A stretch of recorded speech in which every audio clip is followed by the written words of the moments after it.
চলুন আজ আমরা এমন একটা আধ্যাত্মিক আলোচনায় ডুব দিই যেটা আমাদের অনেক চেনা ধারণাকে হয়তো নতুন করে ভাবতে শেখাবে আর আত্মিক শান্তির একটা পথ দেখিয়ে দেবে।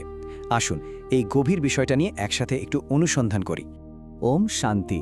এই পবিত্র সম্ভাষণ দিয়েই শুরু করা যাক আমাদের আজকের আলোচনা। এর মানে হলো আমি এক শান্ত স্বরূপ আত্মা। বাহ, কি সুন্দর একটা ভাবনা, তাই না?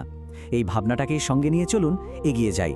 তো আলোচনাটা শুরুই করা যাক একটা খুব বড় প্রশ্ন দিয়ে। গীতার আসল বক্তা কে?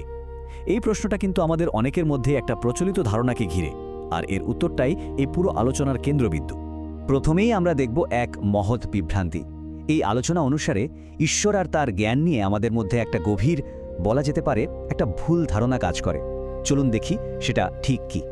আমরা তো ছোট থেকে এটাই জেনে এসেছি, তাই না, যে শ্রীকৃষ্ণই হলেন গীতার ভগবান। তিনি আমাদের সবার খুব প্রিয় একজন দেবতা, আর তার জীবনের গল্প, তার লীলা, এগুলো আমাদের সবারই কম বেশি জানা। এটাই তো আমাদের প্রচলিত বিশ্বাস।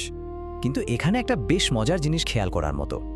দেখুন, কৃষ্ণ জয়ন্তী নিয়ে যতটা উন্মাদনা, যতটা আয়োজন, তার তুলনায় শিব জয়ন্তী নিয়ে কিন্তু ততটা প্রচার বা আলোচনা শোনা যায় না। শ্রীকৃষ্ণের জীবন কাহিনী সবাই জানে, কিন্তু শিবের জীবন, সেটা যেন বেশিরভাগ মানুষের কাছেই একটা রহস্য। আর এই রহস্যের কেন্দ্রেই রয়েছে স্বয়ং শিবের একটি কথা। এই পাঠে বলা হয়েছে, তিনি বলছেন, আমার বায়োগ্রাফি কারোর জানা নেই, আমি কি করেছি ভাবুন একবার। এই কথাটা থেকেই বোঝা যায় তার ভূমিকা নিয়ে কতটা অজ্ঞতা রয়ে গেছে। তাহলে বাবার আসল পরিচয়টা কি? চলুন এবার সেটাই জানা যাক। এই পাঠ অনুসারে পরমপিতার আসল পরিচয়টা ঠিক কি সেটা এবার উন্মোচিত হবে।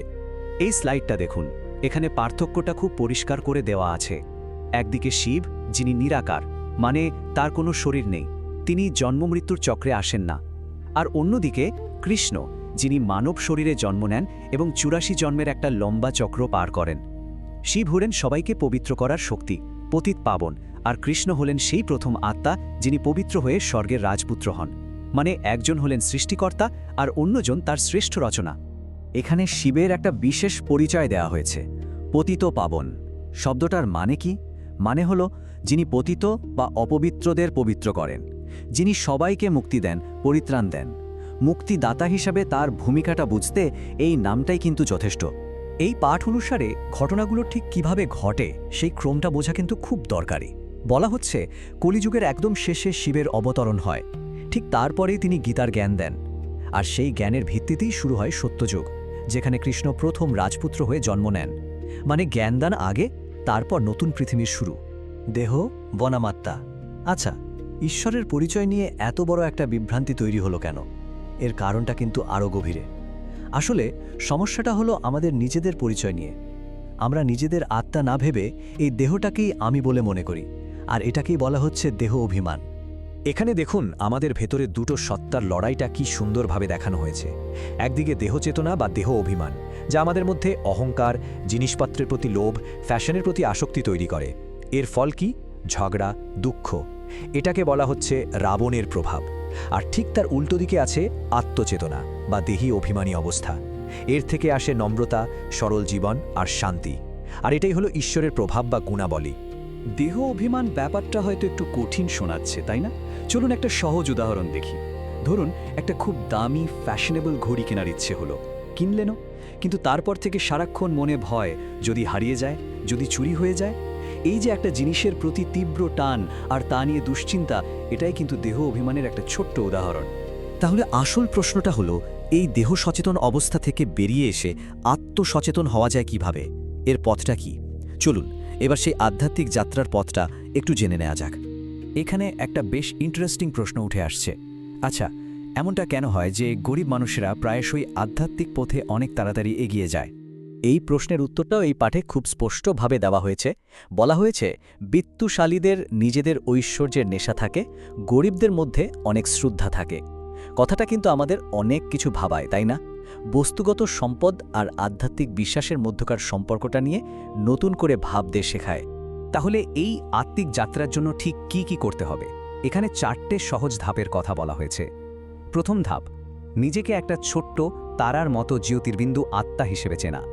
দ্বিতীয় ধাপ, এটা বোঝা যে এই বিশ্ব নাটকে আমরা ৮৪ বার জন্ম নিই। তৃতীয় ধাপ, সেই এক পরম পিতাকে মনে করা, যিনিও আত্মা কিন্তু এই জন্মমৃত্যুর চক্রের বাইরে। আর শেষ ধাপ, নিজেকে পবিত্র করার জন্য আর আত্মসচেতন হওয়ার জন্য তার দেখানো পথে চলা।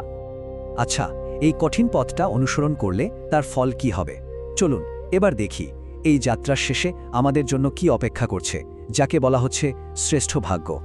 শেষ করার আগে কিছু জরুরি কথা যা আমাদের জীবনে ধারণ করতে হবে, যেমন ফ্যাশন বা অতিরিক্ত ইচ্ছার পেছনে না ছোটা, খুব সাধারণ সরল জীবনযাপন করা, একে অপরের প্রতি যেন আত্মিক স্নেহ থাকে, কখনো যেন তিক্ততা না আসে, আর সবচেয়ে বড় কথা, অহংকারকে পুরোপুরি বিসর্জন দিয়ে বাবার একজন বিশ্বাসী আজ্ঞাকারী সন্তান হয়ে ওঠা। আর এই সব কিছুর পুরস্কার কি? পুরস্কার হলো 21 জন্মের জন্য সুখের উত্তরাধিকার। তার মানে এই চেষ্টার ফলে সত্যযুগ আর ত্রেতা যুগে 21 জন্ম ধরে স্বর্গের সুখ ভোগ করার ভাগ্য অর্জন করা যায়। আমাদের আজকের আলোচনা শেষ করব এই সুন্দর আশীর্বাদটি দিয়ে। নিজের ভাগ্য এবং ভাগ্যবিধাতার গুণগান করে সর্বদা প্রসন্নচিত্ত থাকুন। কি অসাধারণ একটা কথা! নিজের ভাগ্য আর যিনি সেই ভাগ্য তৈরি করেছেন, দুজনেরই গুণগান করে সবসময় খুশি থাকার এই বার্তাটা নিয়েই আজকের মতো শেষ করছি।